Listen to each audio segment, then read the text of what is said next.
Good morning students. आपके पास next topic है centre of number of parallel forces. ठीक है, देखो नंबर ऑफ पैरेलल फोर्सेस का सेंटर क्या होता है कि अगर आपके पास जितने भी पैरेलल फोर्सेस हैं इज़ अ पॉइंट, मतलब सेंटर क्या होगा, वो पॉइंट होगा जहाँ पे उन पैरेलल फोर्सेस का रिजल्टेंट जो है एक्ट करेगा, that is called centre of the system of parallel forces. देखो डेफिनेशन क्या कहती है, the centre of the system of parallel forces is the point where the resultant of all the forces of the given system act whatever the direction of the forces may be, फोर्सेस का direction क्या हो, but वो parallel forces होंगे और उनका resultant क्या होगा, सभी फोर्सेस का जिस पॉइंट पे एक्ट करेगा, that is called centre of the system of parallel forces. इस एक्सरसाइज में आपको विद प्रूफ कोई आर्टिकल नहीं करना है, ठीक है, बट मैं आपको एक्सप्लेन करूँगी। To determine the position of the centre of a number of coplanar parallel forces. अगर आपके पास coplanar parallel forces means parallel forces lie on the same plane acting at given points of a rigid body, आपको position of centre find out करनी है। उसके लिए मैंने number of parallel forces लिए हैं जो गिवन पॉइंट्स पे क्या कर रहे हैं, आपके एक्ट कर रहे हैं। अगर सभी फोर्सेस लाइक नहीं है तो हम उसको दो ग्रुप्स में स्प्लिट कर सकते हैं। एक दो ग्रुप्स कैसे, लाइक पैरेलल फोर्सेस के मीन्स उनकी कुछ जिनकी सेम डायरेक्शन है उनको एक साथ एक ग्रुप बना लेते हैं, जिनकी डिफरेंट डायरेक्शन है उनका एक साथ एक ग्रुप बना लेते हैं, तो दो ग्रुप बन जाएंगे हमारे पास लाइक पैरेलल फोर्सेस के। तो लेट द फर्स्ट ग्रुप जो है उसमें फोर्सेस है P1 P2 P3 Pn, और जो किस पॉइंट पे एक्ट कर रहे हैं A1 A2 A3 AM पे in the same sense. Okay, ये गिवन डायग्राम में दिखाया हुआ है। अब सेकेंड ग्रुप हमने कंसिस्ट किया है, सेकेंड ग्रुप भी लाइक पैरेलल फोर्सेस का होगा क्योंकि उनके डायरेक्शन सेम होगी।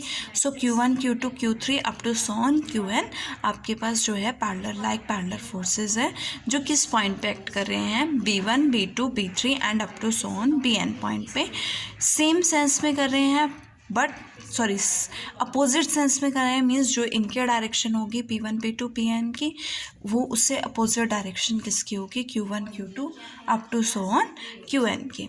नाउ जो अगर आपके पास P1 फोर्स लिया है A1 पॉइंट पे, P2 फोर्स लिया है A2 पॉइंट पे, अब P1 और P2 दोनों लाइक पैरेलल फोर्सेस है और लाइक पैरेलल फोर्सेस का रिजल्टेंट क्या होता है, simply add the forces. So we get the resultant P1 plus P2, और मैंने ले लिया कि ये P1 प्लस P2 जो रिजल्टेंट है वो G1 पॉइंट पे एक्ट कर रहा है, और ये G1 पॉइंट जो है वो A1 A2 को P2 रेशियो P1 में डिवाइड करेगा। ओके, नाउ अगेन अब P1 प्लस P2 जो है G1 पॉइंट पर है और P3 जो है A3 पॉइंट पर है। इन दोनों का रिजल्टेंट, दोनों लाइक पैरेलल फोर्सेस हैं, दोनों का रिजल्टेंट क्या होगा, P1 plus P2 plus P3 होगा, जो किस पॉइंट पे एक्ट करेगा, G2 पॉइंट पे एक्ट करेगा।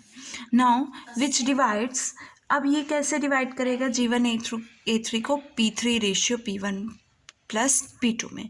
इसी तरह से कंटिन्यू करोगे, एक पॉइंट पे आपके पास रिजल्टेंट क्या आएगा, P1 plus P2 plus P3 up to so on PM। So we get resultant is equals to summation PM, जिसका फिक्स्ड पॉइंट जो किस पॉइंट पे लाई करेगा, Gm-1 पे।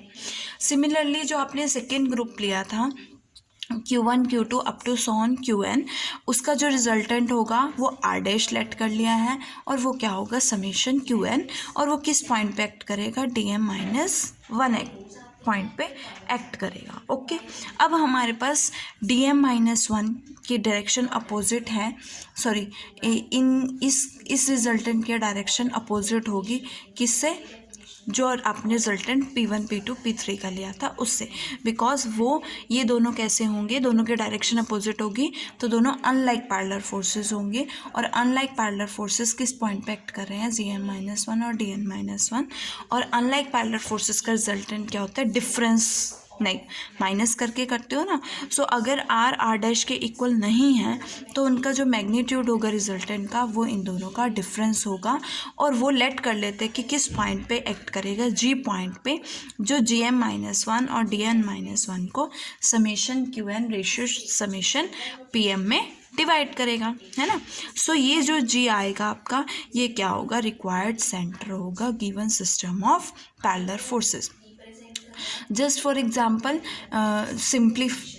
सिंपली हम क्या कह सकते हैं कि अगर आपके पास ये P1, P2, P3 and up to so on PM, ये आपके पास लाइक पैरेलल फोर्सेस हैं। ये आपके पास कुछ फोर्सेस हैं, ये इधर है आपके पास Q1, Q2, Q3 and up to so on Qn। So अब इन दोनों का डायरेक्शन अपोजिट है, हमें इसका सेंटर फाइंड आउट करना है। तो मैंने क्या कर लिया, इसका एक ग्रुप बनाया, इसका एक ग्रुप बनाया, ये सेम लाइक पैरेलल फोर्सेस हो गए, इसका रिजल्टेंट R ले लिया जो क्या होगा summation P1, P2, P3 plus up to so on PM जो कि समेशन PM होगा। और ये Q1, Q2, Q3 up to so on Qn ले लिया, ये भी लाइक पैरेलल फोर्सेस होंगे, इनका समेशन QM होगा। अब मेरे पास जो आया है वो ये R आया है और ये R डैश आया है, तो इसका रिजल्टेंट क्या होगा R माइनस R डैश होगा, वो जिसके क्लोजर होगा, ठीक है, वो उसके अकॉर्डिंग।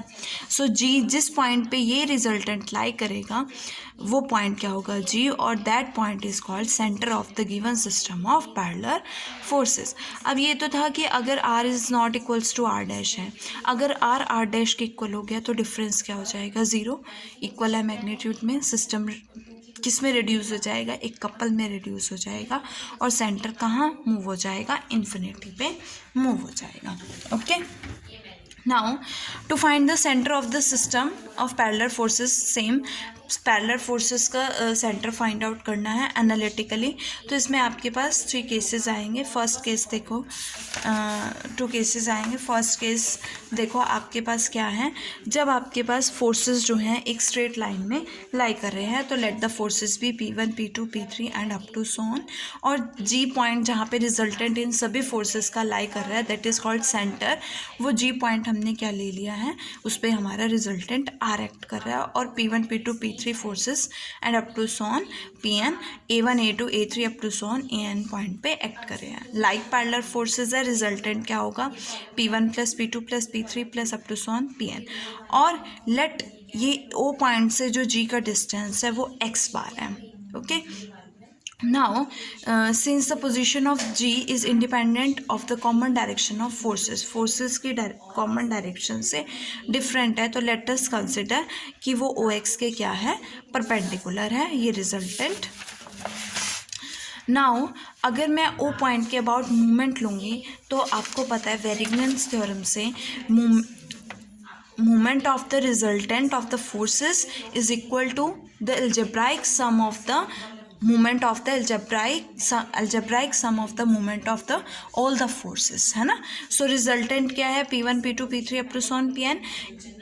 इस रिजल्टेंट का जो मूवमेंट होगा O पॉइंट के अबाउट वो क्या होगा, P1 plus P2 plus P3 up to so on Pn।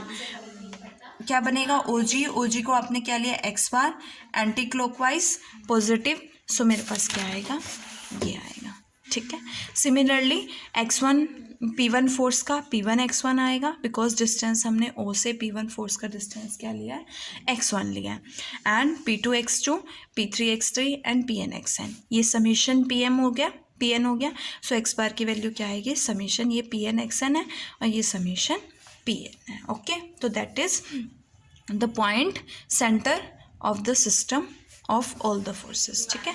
Now second case है कि अगर यही जो point of application of forces plane में लाई कर रहे हैं, सो प्लेन में लाई करेंगे तो इन फोर्सेस के 2 कंपोनेंट्स होंगे, एक x होगा एक y होगा। लेट द x कंपोनेंट भी x बार और y कंपोनेंट भी y bar. So in that case अगर आप अलॉन्ग x एक्सिस करोगे तो x बार की value same summation Pn xn upon summation Pn आएगी, and in case of y axis y bar is equals to summation Pn yn upon summation Pn। Means अगर आपको plane में centre find out करना है, अगर forces plane में lie कर रहे हैं, देन दैट केस आपके पास जो जी की सेंटर की पोजीशन होगी वो क्या होगी, x बार कॉमा y बार, और x बार की वैल्यू क्या होगी, summation Pn xn upon summation Pn and summation Pn yn upon summation Pn।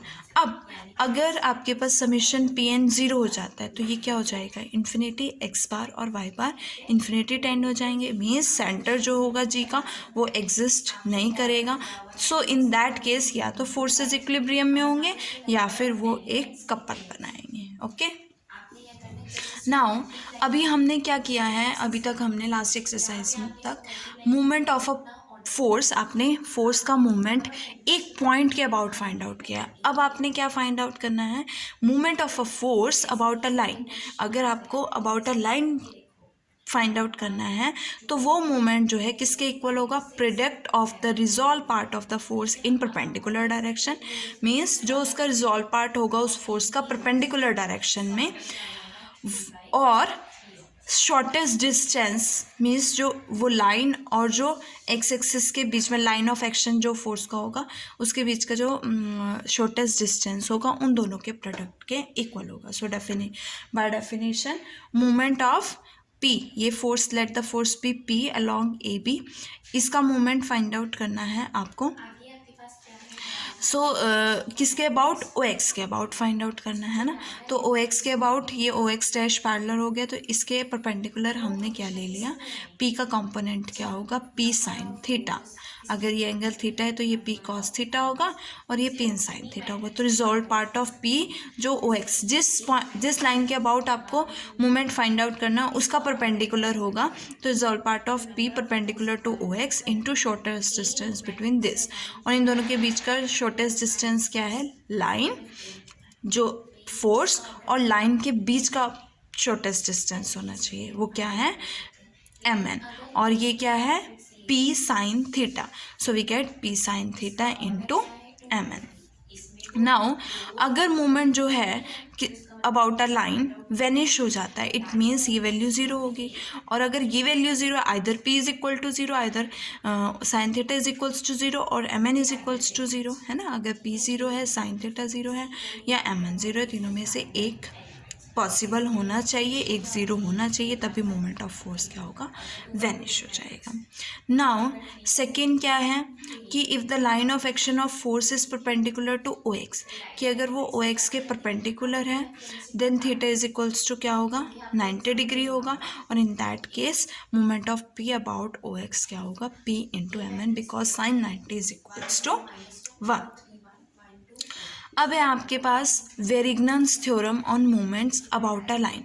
अब हमें वेरिग्नन्स थ्योरम, जैसे आपने Varignon's theorem about a point find out किया था, है ना, प्रूफ किया था, वो विद प्रूफ आपको करनी है। इसमें about a line same theorem होती है कि अगर सिस्टम ऑफ फोर्सेस एक रिजिड बॉडी पे एक्ट कर रहे हैं, उनका सिंगल फोर्स है जो उनके रिजल्टेंट को होगा, then algebraic sum of moments of the forces, जो फोर्सेस मूवमेंट्स, जितने भी फोर्सेस है उनके मूवमेंट का जो एल्जेब्राइक सम होगा वो किसके इक्वल होगा, रिजल्टेंट के मूवमेंट के equal about same line. Okay, so ये इस